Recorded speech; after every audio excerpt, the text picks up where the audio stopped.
How to create Warframe account.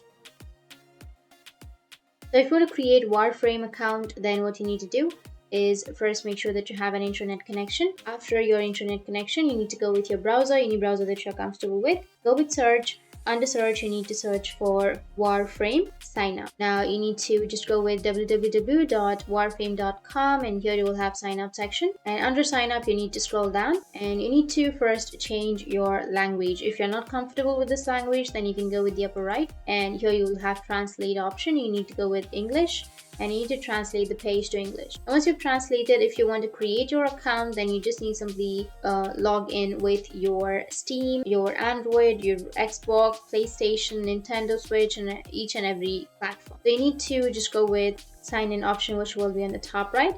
Once you go with sign in, it will take you to this kind of interface. Now here you will have register, so you need to click on register and it will take you to the sign up page. And once you're here on the sign up page, I'll just simply go with the Steam. Once you go with Steam, now you need to enter your date of birth and go with view page. So you don't need to create your account particularly on Warframe. You can just simply go and log in with your Steam in order to play Warframe. So now you need to play game, which is right here, and you'll be able to play the game. It was that easy to create your account, and if you have any questions, feel free to comment below. Thanks for watching.